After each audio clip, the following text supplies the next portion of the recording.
আগামী 9 সেপ্টেম্বর থেকে শুরু হওয়ার কথা রয়েছে এশিয়া কাপ টি-20 2025 আসর। এরই মধ্যে সময়সূচি চূড়ান্ত হয়েছে টুর্নামেন্টের। এশিয়ান ক্রিকেটের সর্বোচ্চ এই প্রতিযোগিতা ভারত যাত্রা শুরু করবে আগামী 10 সেপ্টেম্বর। বাংলাদেশ নিজেদের প্রথম ম্যাচ খেলবে 11 সেপ্টেম্বর হংকংয়ের বিপক্ষে। এদিকে এশিয়া কাপ টুর্নামেন্টকে সামনে রেখে যখন প্রত্যেকটি দল নিজেদের শেষ মুহূর্তের প্রস্তুতি পরিকল্পনা সাজিয়েছে, দল গঠনের কাজ শেষ করছে, ঠিক এমন সময় ভারত পেল বড় একটি দুঃসংবাদ, যেটা অন্যান্য দলগুলোর জন্য দারুণ স্বস্তির বটে।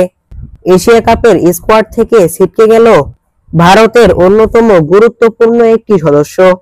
জানা গেছে 2025 সালের এশিয়া কাপের আসর দেখা যাবে না ভারতের পেস কান্ডারি জাসপ্রীত বুমরাহকে।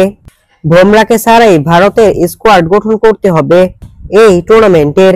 জাসপ্রীত বুমরাহ ভারতের স্কোয়াডে না থাকা পাকিস্তানের জন্য যেমন দারুণ স্বস্তির, তেমন আফগানিস্তান, শ্রীলঙ্কা, বাংলাদেশের জন্যও। তবে গ্রুপ পর্বে ভারতের বিপক্ষে বাংলাদেশের ম্যাচ নেই। গ্রুপ পর্বের ম্যাচের জন্য লাভবান হবে পাকিস্তান, কারণ সেখানে ভারত পাকিস্তানের ম্যাচ রয়েছে। আর সেই ম্যাচে ভারতের সবচাইতে গুরুত্বপূর্ণ বোলার খেলতে পারবে না। তবে এরপর নকআউট পর্বে বাংলাদেশের মুখোমুখি হতে পারে ভারত। সেখানে জাসপ্রীত বুমরাহর অনুপস্থিতি ভারতকে পোড়াবে।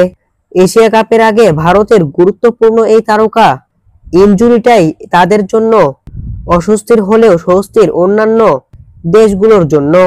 বিবিটিভি 24।